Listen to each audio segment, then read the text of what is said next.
ആർക്കും വലിയ മോശം പറയാത്തില്ലാത്തൊരു ജീവിതമാണ്. പക്ഷേ എൻ്റെ ഉള്ളിൽ എനിക്കറിയാം ഞാൻ പല അവസ്ഥകളാണ് നിൽക്കുന്നത്. പക്ഷെ അന്ന് ഞാൻ വെച്ചാൽ എനിക്ക് കൺഫെഷൻ നടത്തി കഴിഞ്ഞിട്ടും പിന്നെ ഈ കാര്യങ്ങൾ വരുമ്പോൾ ഇങ്ങനൊരു ഫീലാണ്.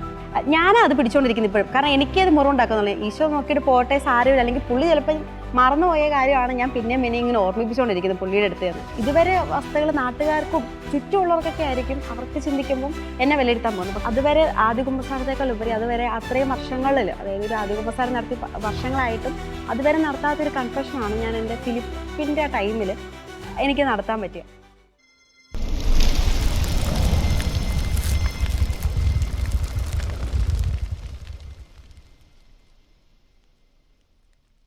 High praise God. എൻ്റെ പേര് ജോസ്മി. ഞാനിവിടെ ഇൻഫോ പാർക്കിൽ വർക്ക് ചെയ്യാണ്. 2 വർഷമായിട്ട് ഇൻഫോ പാർക്കിലെ ജോലി ചെയ്യുന്നത്. വീട് ഇടുക്കി ജില്ലയിലാണ്.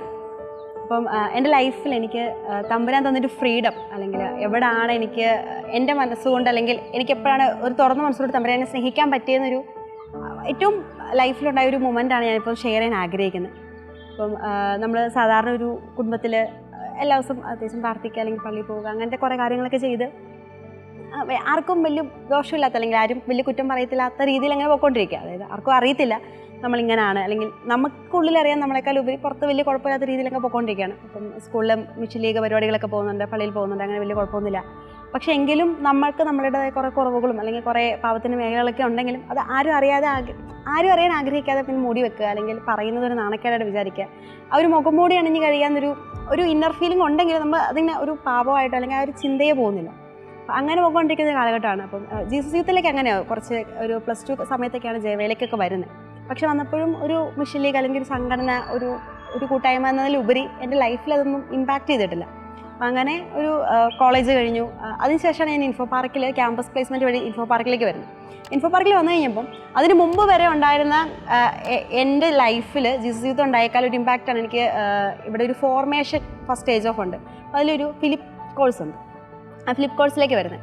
അപ്പോൾ അതുവരെ ഉണ്ടായിരുന്ന ഞാൻ ഇപ്പോൾ ആഴ്ചയിലൊരിക്കൽ കുമ്പസാരിക്കുമായിരിക്കും, ഞായറാഴ്ചകളിൽ പള്ളി പോകുമായിരിക്കും, ചില ദിവസങ്ങൾ മുടങ്ങാതെ ഇപ്പോൾ വീട്ടിലാണെങ്കിൽ കൊന്തേലും, അല്ലെങ്കിൽ ആർക്കും വലിയ മോശം പറയാത്തില്ലാത്തൊരു ജീവിതമാണ്. പക്ഷേ എൻ്റെ ഉള്ളിൽ എനിക്കറിയാം ഞാൻ പല അവസ്ഥകളാണ് നിൽക്കുന്നത്. പക്ഷേ ആ ഒരു ഫ്ലിപ്പ് കോഴ്സ് കഴിഞ്ഞ് ആ ഒരു ഫ്ലിപ്പ് കോഴ്സിൽ ഒരു കൺഫെഷൻ ഉണ്ടായിരുന്നു. അന്ന് അതുവരെ ആദ്യകുമ്പസാരത്തേക്കാൾ ഉപരി അതുവരെ അത്രയും വർഷങ്ങളിൽ, അതായത് ഒരു ആദ്യകുമ്പസാരം നടത്തി വർഷങ്ങളായിട്ടും അതുവരെ നടത്താത്തൊരു കൺഫെഷനാണ് ഞാൻ എൻ്റെ ഫിലിപ്പിൻ്റെ ടൈമിൽ എനിക്ക് നടത്താൻ പറ്റിയത്. ആ ഒരു ഫിലിപ്പിൻ്റെ സമയത്ത് ഞാൻ കൺഫെഷൻ പറയുന്നത്, അച്ഛൻ ഞാൻ ഈ കുറേ പാപങ്ങൾ അല്ലെങ്കിൽ പാപാവസ്ഥകളിലായിരുന്നു, അല്ലെങ്കിൽ വീണ്ടും തെറ്റ് ചെയ്തിട്ടുണ്ട്. പക്ഷേ എപ്പോഴും നമ്മളൊരു കൺഫെഷനൊക്കെ ഒരുങ്ങുമ്പോൾ അച്ഛന്മാർ പിന്നെയും പാപങ്ങൾ എടുത്ത് പറയുമ്പം ഇത് ഉള്ളിൽ കിടന്നിട്ട് അയ്യോ ഞാൻ ഇങ്ങനെ ആയിരുന്നല്ലോ, ഒട്ടും യോഗ്യയല്ല എന്നൊരു തോന്നൽ എല്ലാ തവണയും വരും. പക്ഷെ അന്ന് ഞാൻ വെച്ചാൽ എനിക്ക് കൺഫെഷൻ നടത്തി കഴിഞ്ഞിട്ടും പിന്നെ ഈ കാര്യങ്ങൾ വരുമ്പോൾ ഇങ്ങനൊരു ഫീലായിരുന്നു. അച്ഛൻ പറഞ്ഞു, നീ മാത്രമേ നിൻ്റെ പാവങ്ങൾ ഓർത്തിരിക്കുന്നുള്ളൂ, തമ്പുരാൻ അത് ഒട്ടും ഓർത്തിരിക്കുന്നില്ല. നീ മാത്രം ഇത് പിടിച്ചോണ്ടിരിക്കുന്നത്, ഇത് വിട്ട് കളഞ്ഞാൽ മതി, തമ്പുരാൻ അതിനെപ്പറ്റി ചിന്തിക്കുന്ന കൂടിയില്ല എന്നൊരു കാര്യം പറഞ്ഞു. പക്ഷെ അന്ന് അച്ഛനത് പറഞ്ഞത് ഭയങ്കര സിമ്പിളായിട്ട് പറഞ്ഞെങ്കിലും എൻ്റെ വേണ്ടി ഞാൻ ചിന്തിക്കുകയാണ്. കാരണം ഞാനത് പിടിച്ചുകൊണ്ടിരിക്കുന്നത് ഇപ്പോഴും. കാരണം എനിക്കത് മുറിവുണ്ടാക്കുന്നുള്ളൂ. ഈശോ നോക്കിയിട്ട് പോട്ടെ സാരമില്ല, അല്ലെങ്കിൽ പുള്ളി ചിലപ്പോൾ മറന്നുപോയ കാര്യമാണ് ഞാൻ പിന്നെ ഇങ്ങനെ ഓർമ്മിപ്പിച്ചുകൊണ്ടിരിക്കുന്നത് പുള്ളിയുടെ അടുത്ത് നിന്ന്. അപ്പോൾ ഞാൻ മനസ്സിലാക്കി എൻ്റെ തമ്പുരാൻ എന്നോട് പൊറുക്കാൻ അത്രയും കരുണയുള്ളൊരു തമ്പുരാനാണ്. അപ്പം ഞാൻ അവിടെ നിന്ന് അവന് വേണ്ടി കുറേ കാര്യങ്ങളോട് നോ പറഞ്ഞു കഴിഞ്ഞാൽ ഓഫ് കോഴ്സ് എൻ്റെ ലൈഫിൽ എനിക്ക് കിട്ടുന്നൊരു ഫ്രീഡം ഭയങ്കര വലുതായിരിക്കും തോന്നുന്നു. അതുപോലെ തന്നെയാണ് ധൂർത്തപുത്രൻ്റെ ഉപമയെ പറ്റി കേൾക്കണം. അതായത് അതിൽ നിന്നെല്ലാം ഇത്രയും കാലം നമ്മൾ ബൈബിൾ വായിക്കുന്നതും പള്ളി വായിക്കുന്നതും ഷെയറിങ്ങിലും ധ്യാനത്തിലൊക്കെ കേൾക്കുന്നതിനേക്കാൾ ഉപരിയായിട്ട് പിതാവിൻ്റെ സന്നിധിയിലേക്ക് പുത്രൻ വന്നു കഴിയുമ്പോൾ ആ ഒരു പുത്രൻ ഭയങ്കര പന്നിക്കൂട്ടിൽ കിടന്നിട്ട് ഭയങ്കര പ്രിപ്പയർ ആകുമോ, ഇങ്ങനെ പോയി പിതാവിനോട് പറയണം, ഇങ്ങനെയെല്ലാം പറയണം. പക്ഷേ ബൈബിളിൽ വന്നു കഴിയുമ്പം അതൊന്നുമല്ല പറയുന്നത്. ഒരു സിമ്പിൾ കാര്യം കൊണ്ട് പുത്രനെ പിതാവ് ചേർത്ത് പിടിക്കുക. എന്നാൽ അത് കേട്ട പിതാവൊന്നും ചോദിക്കുന്നുമില്ല, നീ ഇങ്ങനെയൊക്കെ ചെയ്തിട്ടല്ലേ, എന്നാൽ സാലിനോട് ക്ഷമിക്കുന്നു എന്നുപോലും പറയുന്നില്ല. വന്നതിൽ അതിലേറെ സന്തോഷിച്ച ഒരു പിതാവ്. അവൻ വിചാരിച്ചു, ഓക്കെ, എൻ്റെ ചെളികളും എൻ്റെ പാപങ്ങളും എൻ്റെ പിതാവിനറിയാം, അവൻ എന്നെ കഴുകി വൃത്തിയാക്കി അടുത്ത് കൊണ്ടുവന്ന് കഴിഞ്ഞിട്ടുണ്ടെങ്കിൽ ഇനി അവൻ എന്നെ ഉപയോഗിച്ചോളൂ. ഇതുവരെ അവസ്ഥകൾ നാട്ടുകാർക്കും ചുറ്റുമുള്ളവർക്കൊക്കെ ആയിരിക്കും അവർക്ക് ചിന്തിക്കുമ്പം എന്നെ വിലയിരുത്താൻ പോകുന്നത്. പക്ഷെ അവരെക്കാൾ ഉപരി എന്നെ വിലമതിക്കുന്ന എൻ്റെ തമ്പുരാനാണെങ്കിൽ ഇനി ഞാൻ മാറുന്നത് എൻ്റെ തമ്പുരാന് വേണ്ടിയാണ്. ഞാൻ അന്ന് കുറേ കാര്യങ്ങളോട് നോ പറഞ്ഞതും, അല്ലെങ്കിൽ ഇനി അങ്ങോട്ട് എൻ്റെ തമ്പുരാന് വേണ്ടി ഞാൻ ചെയ്യുന്ന കാര്യങ്ങൾ അവൻ്റെ ഇഷ്ടപ്രകാരം ചെയ്യുന്നൊരു തീരുമാനം എടുത്തു കഴിഞ്ഞപ്പം അതുവരെ ഇല്ലാത്തൊരു ഫ്രീഡം, അല്ലെങ്കിൽ എല്ലാ കാര്യത്തിലുമുള്ള ടെൻഷനോ അതെല്ലാം ഒന്ന് മാറിക്കിട്ടി. അതുവരെ എനിക്ക് ഒരു കൺഫെഷൻ റിപ്പീറ്റ് ചെയ്ത പാപങ്ങളെല്ലാം അതിനുശേഷം റിപ്പീറ്റ് ചെയ്യാണ്ടായി.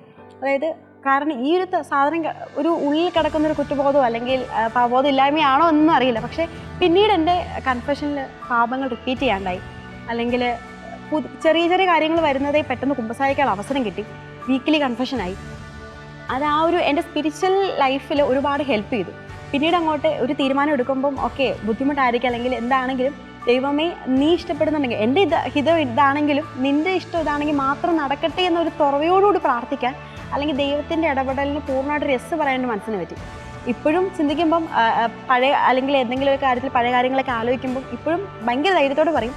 ചുറ്റുമുള്ളവർക്ക് എൻ്റെ കഥകൾ പലതായിരിക്കും, പക്ഷേ എൻ്റെ കഥ അറിയുന്ന എൻ്റെ തമ്പുരാന് ഭയങ്കര എന്താ പറയുക, എന്നെ അത്രയും സ്നേഹിക്കുന്നൊരു തമ്പുരാൻ പുള്ളിയെല്ലാം മറന്ന് എന്നെ സ്നേഹിക്കുന്നുണ്ട്. കാരണം വേറെ ആരുടെയും ബുക്കുകളുടെ അടുത്തേക്കാൾ ഉപരി തമ്പുരാൻ്റെ കയ്യിൽ എൻ്റെ പേരുണ്ട്, അല്ലെങ്കിൽ എൻ്റെ ലൈഫിൽ ഈശോ ഇടപെടാൻ ഒരുപാട് ആഗ്രഹിക്കുന്നുണ്ടെന്നൊക്കെ അറിയുമ്പോൾ ബാക്കിയൊന്നുമില്ല. ഞാൻ തിരിച്ചു വന്നു, ഞാനിപ്പോൾ ഈശോടെയാണ്. ബാക്കി പഴയ കാര്യങ്ങളൊക്കെ പുറത്ത് എന്നെ സ്നേഹിക്കുന്നൊരു തമ്പുരാൻ്റെ മുമ്പിൽ ഏറ്റവും വിശ്വസ്തയോടെ ആയിരിക്കും, അല്ലെങ്കിൽ ആ ഒരു ഫ്രീഡം എൻജോയ് ചെയ്യാനൊരു കാര്യമാണ് ഇപ്പോൾ നടക്കുന്നത്. ഇപ്പോൾ ഡെയിലി കൺഫെഷനും ഓരോ കുർബാനയും പ്രാർത്ഥിക്കാൻ മുടങ്ങുമ്പം പ്രാർത്ഥിക്കുന്നില്ലല്ലോ എന്നൊരു കുറ്റബോധം, കൂടുതൽ പ്രാർത്ഥിക്കാനും അത് ചുറ്റുമുള്ളൊരു കൂട്ടായ്മയെ ഹെൽപ്പ് ചെയ്യുന്നു. അതിലേക്കാൾ ഉപരി ഓരോ കാര്യങ്ങൾ അറേഞ്ച് ചെയ്യുമ്പം ഭയങ്കര തമ്പുരാൻ നൽകുന്ന ഒരു സ്നേഹത്തെ അറിയുമ്പം ഒരുപാട് ഹാപ്പിയുണ്ട്.